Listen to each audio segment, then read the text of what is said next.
Welcome back to Wrenching Wrecked. The Softail is very sketchily dangling on the table right now because I just pulled the scissor lift because we're taking the Sporty out. Ripped this around yesterday. I meant to come back and mess around with that, but it's a beautiful day. So we got this questionably jacked up on the ground. I loosened 2 of these pinch bolts. I wasn't even going to film this, but I decided I'm finally going to alter this because the front end's been dropped just like an inch or so. So I got these 2 loose. We're going to do the same thing on the other side and drop this front end down to factory ride height because I can't stand the stupid kickstand not functioning the way it's supposed to. So I'm going to let you guys sit here-ish, I think, as long as you're not in my way. And we'll quickly go through this and then try and get that scissor jack back underneath the Softail. And if there's a loud audible noise from a bike falling off the lift, that's what happened, whether you guys see it or not. But that's kind of what we're going to do.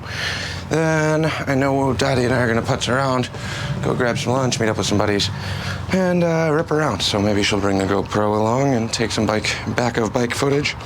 We'll see. But one thing at a time.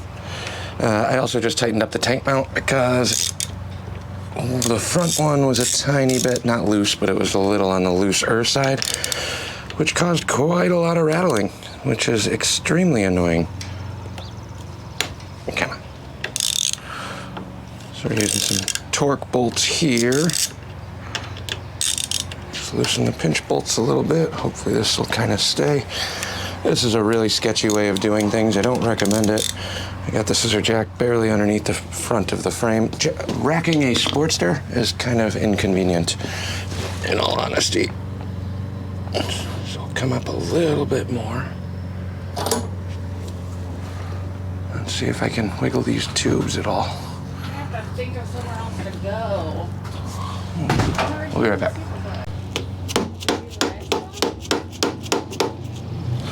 Just hold the... yeah, you can. Just don't put a lot of weight on it because it's real sketchily dangling.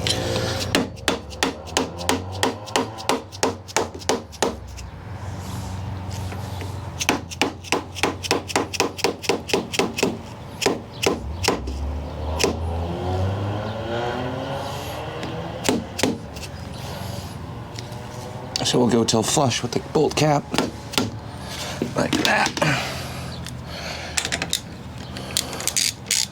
Did you hire them? Yeah, I just raised it an inch.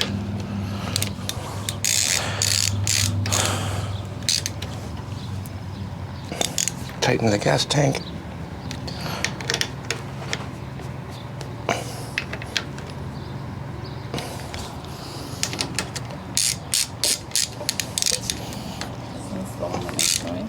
I'm hoping it doesn't now that that's tight, but we'll find out. It's very wiggly.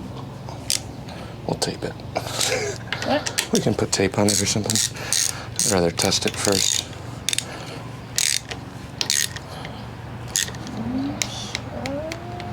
You want to take the chopper? Exhaust mount's broken. Oh, I forgot. You balancing? Yeah.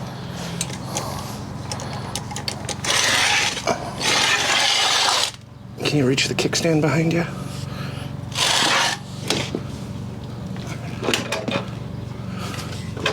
What? Use your heel. What do you mean? God, grab it. Oh my God. Just sit on it and balance the bike. Sit on it and balance the bike. Why can't you just grab it? Because I can't reach it. There you go. You just reached it. Yeah, when I got up. All right, so we'll be back. Made it back to ground level. 1 more inch of height. You can see the line here from where the forks were before, but now we're back to stock height here. Feels a lot better to me sitting on it after we figured out the kickstand and we got the Softail back underneath the jack again, so we don't have to worry about that falling off. We're gonna go ride bikes and enjoy the weather. Well, it's the next day. We spent all day yesterday ripping around, actually the last 2 days. So I think, how did that work? Saturday, got home from the shop, worked on this a little bit, messed around, and then jumped on the bike, we ripped around, met up with some buddies, grabbed some dinner. Good times.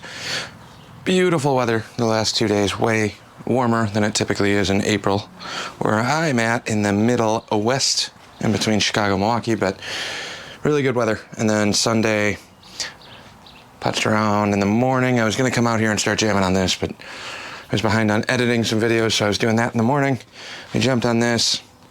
Here's the clips from that. I don't know what she shot, but I'll throw some music behind it, and you can see we were ripping around another 1200 Sporty ironhead chopper and a shovelhead chopper. So nice little test and tune local bar hop ride. It was good, doing a quick little shakedown on a bunch of these old bikes.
This thing was great, no complaints whatsoever, did not skip a beat.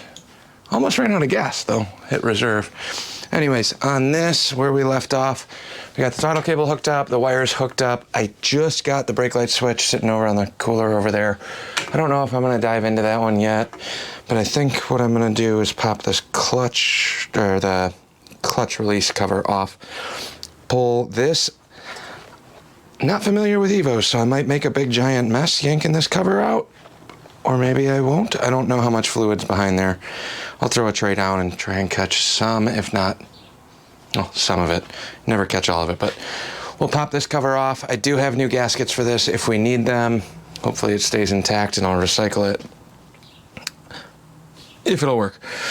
So we'll put a new clutch cable on so I get one long enough for the clutch stuff, and then honestly, we're so close on this thing. It fired up, it ran, it kind of idled with next to no fuel actually going into it. So we have brake light switch, clutch cable, tanks, clutch lever stuff, and then I gotta figure out what we're doing. I don't know if this came with a dash or what we need for that. I gotta take a look. In terms of the VIN number stuff, I don't know what I'm looking for on new VINs. If there's a code that says Softail or Fat Bob or whatever the different variations are, you guys will definitely know better than I will. As far as I'm aware, I got the 1HD. I'll give you the numbers after, but let me know in the comments if you're curious about what this actually was originally, if it's been flip-flopped for the Fat Bob fender and the tanks and all that with the 21 front. But I don't know, it seems mostly stock-ish. We can ditch the axle covers, somebody talked about that. There's a bunch of little chrome doodads on here. I'm not changing a lot on this. I just want it done and running. And then we gotta put a front tire on really bad, but I don't want to mess with the front tire until we get the rest of it solidified. So let me throw you guys up on the tripod. This is kind of a mix and match video. Let's lengthen the Sporty shocks by 1 inch and do a clutch on the Softail. That's what we're doing. So let me get you guys set up and we'll come back here in a little bit and try not to make that big of a mess.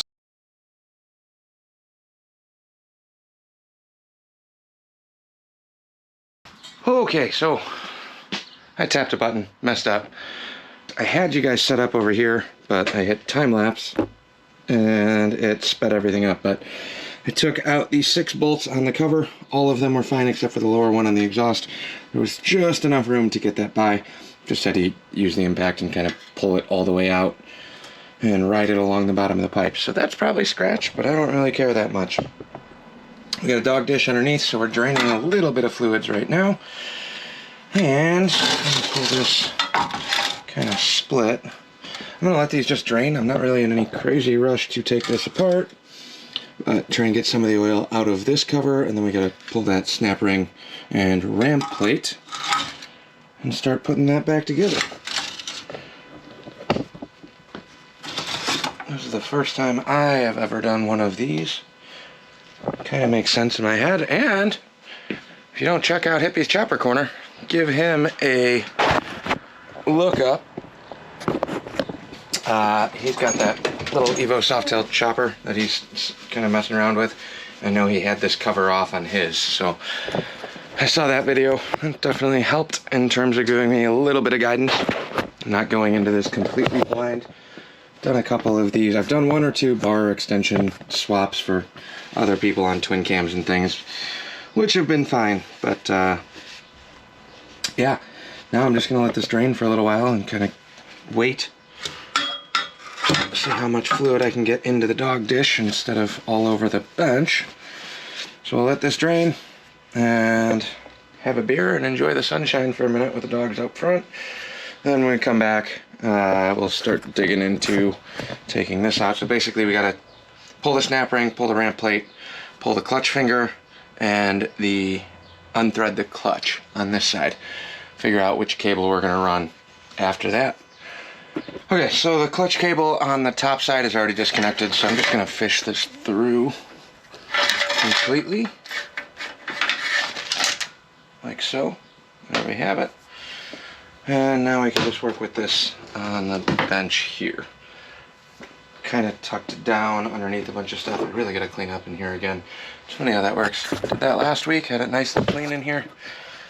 And I start working on stuff and I'm not the best at cleaning up after myself in between things, so it is what it is, I guess.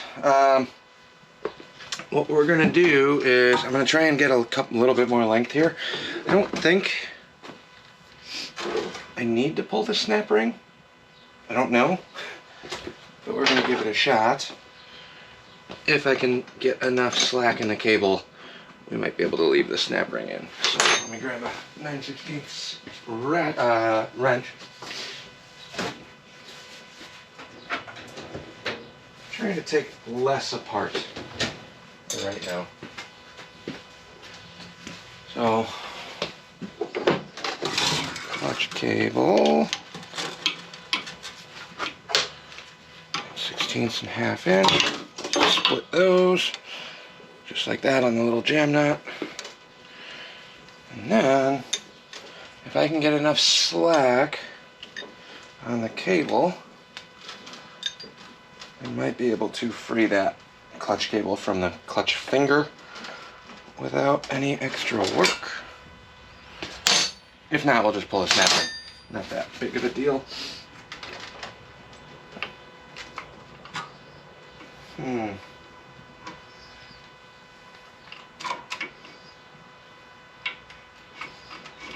It rotates. Come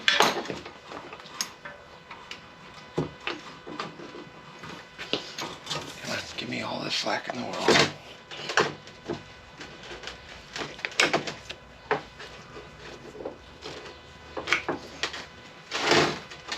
So I'm going to hold the ramp plate and push on the clutch cable.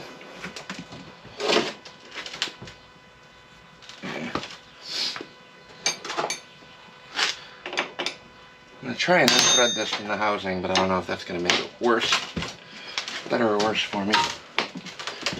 Either way, I set this cable over here-ish.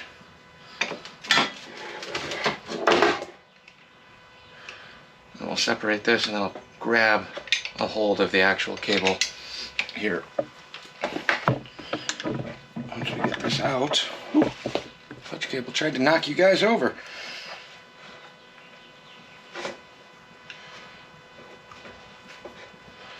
Everything's covered in oil.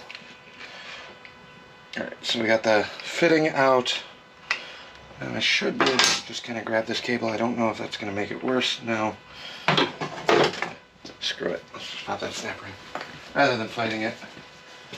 If there's a cheat method of doing that, let me know. You'll see it after the fact. That's it. This is how I learn things.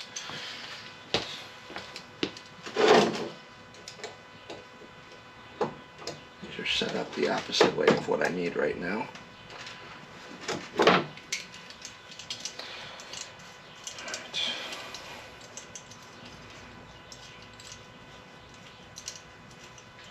So the finger on this is actually kind of similar to like an ironhead style clutch in the sense of, or an Evo even, I think they're all kind of like that, but they drop in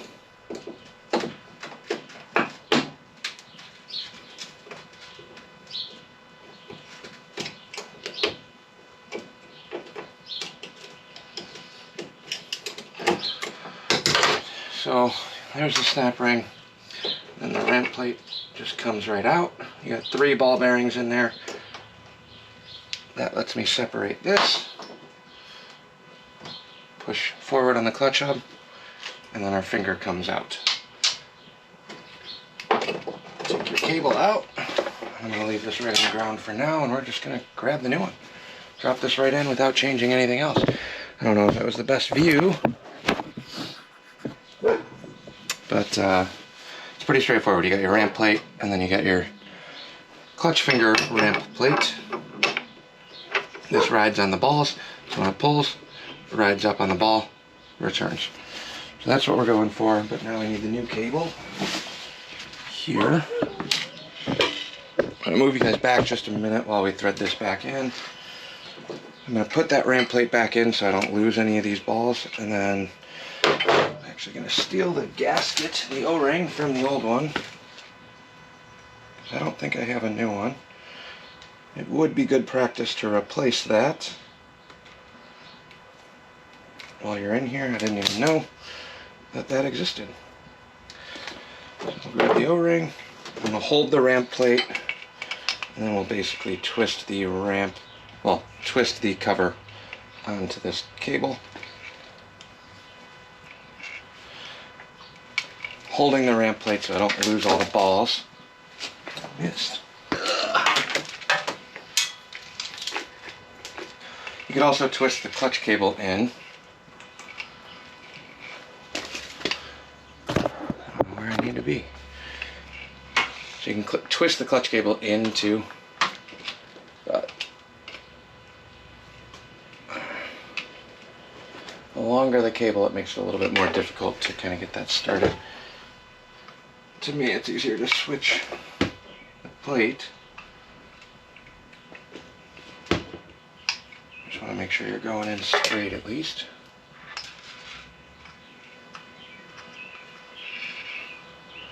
The other option, I could very easily just pull the 3 balls out and make sure that those go back in. But I don't want to lose those. So we're going to do it this way because this is what makes sense in my head right now. And that's exactly what I didn't want to do. Right, so I lost 1 ball.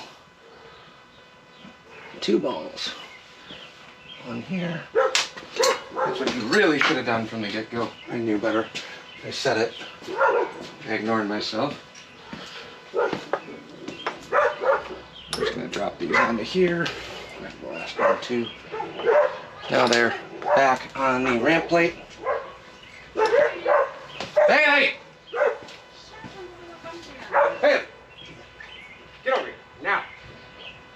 Sorry about that, dogs were going crazy.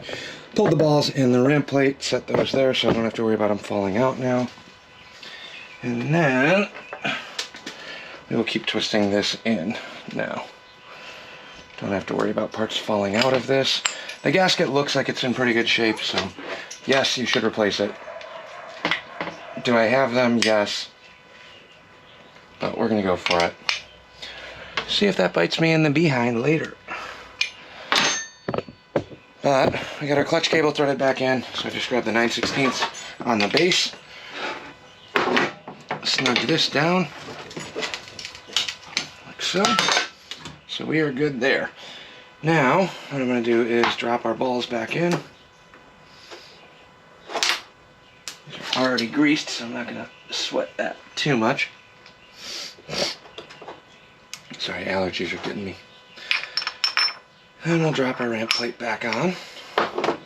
And hopefully this will all stay nice and tidy. So we're going to pull the cable through around the dipstick. And this just slip fits right onto there. Pull this through. And then on the upper ramp plate, if there's any sort of view on this, fighting a lot of pieces, just drop the snap ring. Alright, where did I put the clutch finger? Dropped it on here. So the clutch cable on the back side, you got the finger and then the ball. The ball is what goes into the ramp plate.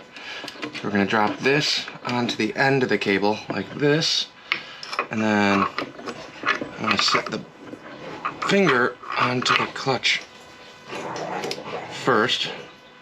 Goes in one way and then rotates, and once it rotates it locks it in place, and that'll drop right back in just like so, and then you're one snap ring away. I'll get this set up. I'm actually going to move the snap ring to here. I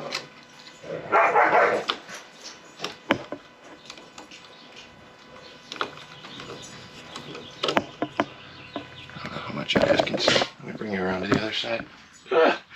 Field trip.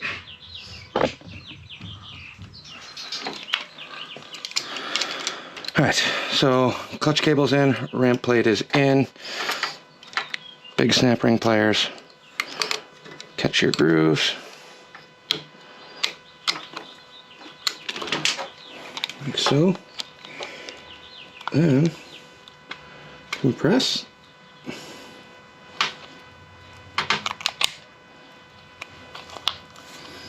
So we need to rotate this over here because we wanted to engage on the snap ring.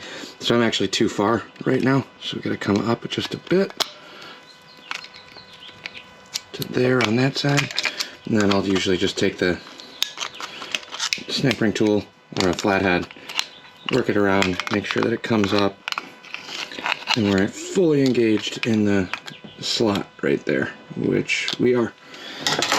There we have it. This is done. We did drain some trans fluid, so we'll have to top that one back off, but I'm gonna just go ahead and jam this right back together and hope that that gasket holds. I do have a new one.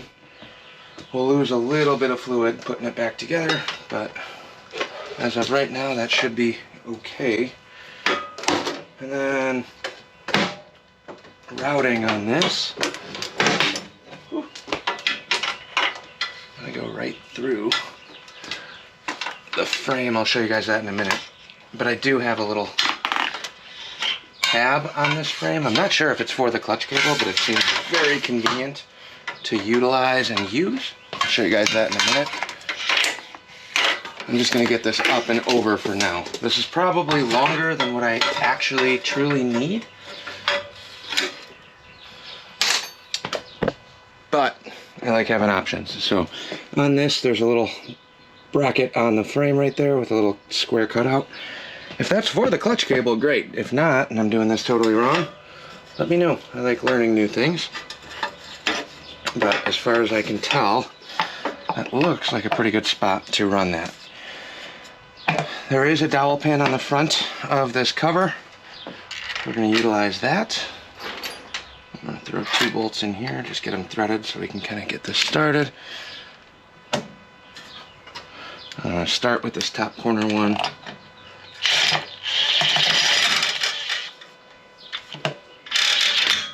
Not going tight yet.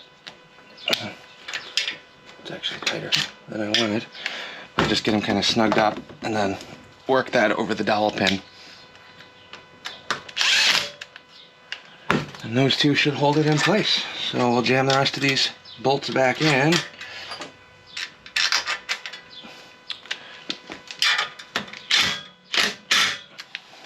Start at that top back one. And the rest of these were accessible with the impact.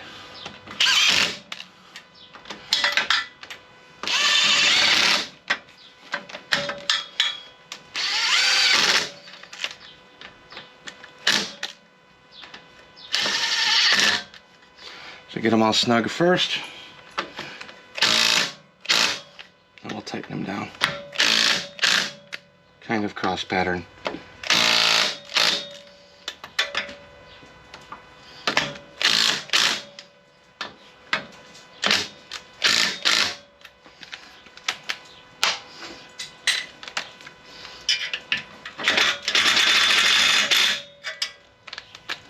Don't use impacts with ball sockets like that. I did, but don't do it. It's not good. So there we have it. Clutch cable is in. That little bracket down there is going to keep this far enough away from the exhaust, and we can kind of run it up through the frame. And I don't know what we're going to do on the front side in terms of routing yet. Might be a little long still, but I think a little bit more length gives me more options in terms of routing. I have one new cable that's also a little bit shorter than this. I don't know what I want to do here yet. So I'll probably go over in front of the frame. Yeah, maybe I'll come through. I have enough now. Do I want to come down? Let's see. Pull this down. Push this up behind here. So it'll kind of stay tucked into the frame. Kind of like that. Leave this roughly where it's at. Then we'll come up through the front end here. Yeah, that works. I think that'll work just fine.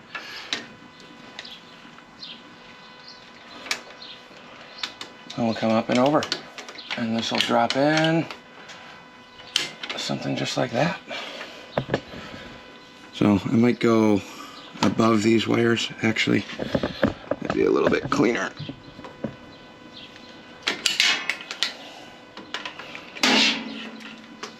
It's nice having extra length as opposed to trying to shortcut things,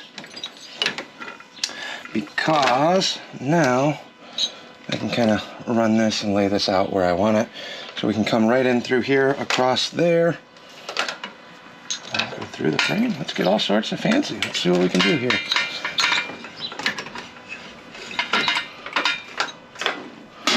We can go inside the frame, then up through the trees, then down and over. I'd say that looks pretty clean. And we got a nice little rubber bushing right here.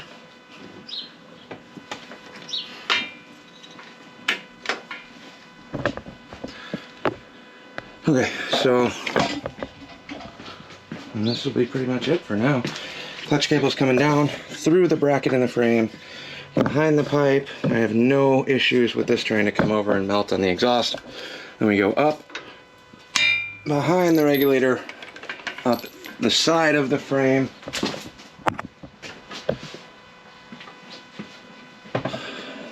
through the handlebars, out and over to the clutch, right where it's going to land. I think I'm pretty good with that. We're going to have to do a clutch adjustment at some point now too. But to get us started, I think that works. I kind of like that it's tucked into the bars. Some people hate having the clutch lines run across and over. That doesn't bother me at all. The other option, we can run it on the other side and have it come over and it doesn't cross over behind the headlight. That's kind of the aesthetic. How do I want to set that up? But for right now, I have plenty of meat to make any clutch adjustments. I think I actually like this better the other way. Personally, I don't know if I like that behind the frame. See what happens if we come over and through.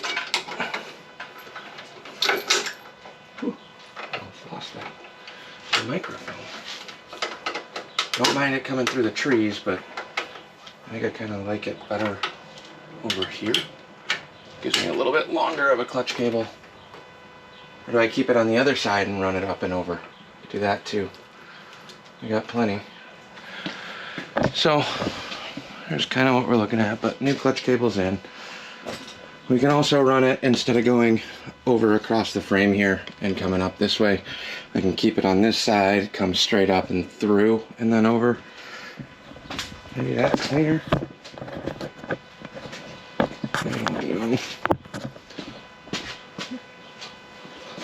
Let's try that. This is the last thing I'm doing tonight, so I know it's kind of a mix and match video, but that's pretty much exactly what I'm actually doing in real life right now. Mixing and matching. Working on all sorts of different stuff at once and trying to figure out what I can make work. So I thought we were done with this for a minute because I didn't have the brake parts and I didn't think they were going to be here as quick as they did. But now we have the brake parts to fix all of that as well. I'll run this up and through.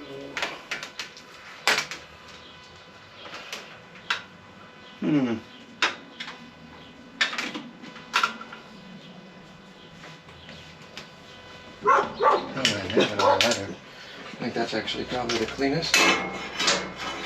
But it kind of puts all the clutch stuff in front, but it's much less of a visual across the bar. I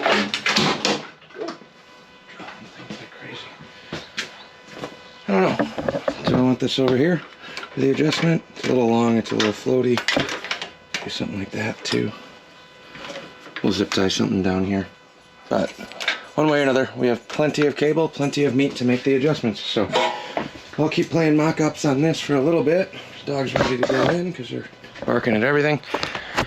And that's pretty much the clutch, minus the lever controls and the clutch adjustment, but she's running. I gotta top off a little bit of trans fluid because we did lose some of that. Evo is running like a champion. This needs to be tuned. I still haven't even touched that, even though I finally got all the jets. And now that the clutch cable is roughly laid out, I gotta figure out exactly what I'm gonna do on the clutch cable, but I will come back before I put the tanks on and show you what I did or what I decided to do on this. Everybody's got a personal preference on how they want to do that. I don't really mind cables, they don't bother me. So we'll do that and slap these tanks back on and start hooking up some fuel and vacuum lines. And then I think she's pretty much ready to take for a rip around the block. I don't know when I'm getting to the brake light switch. I'll try and do a video on it if I remember, but I don't know exactly what I'm doing on it or how I'm gonna go about doing it. I know what I need to fix, but the orange and the red wires need to get tied back into this harness somewhere. I don't know how far I wanna come down to split those. But we will do a video on those whenever I get around to that. It might be a while, because right now I just wanna putz this thing around the block. I've never ridden it yet, so I wanna make sure the motor seems solid enough before we go further, I think. Who knows? Thanks for watching. I'm rambling. Like, comment, subscribe, all those fun things. We will catch you guys on the next one.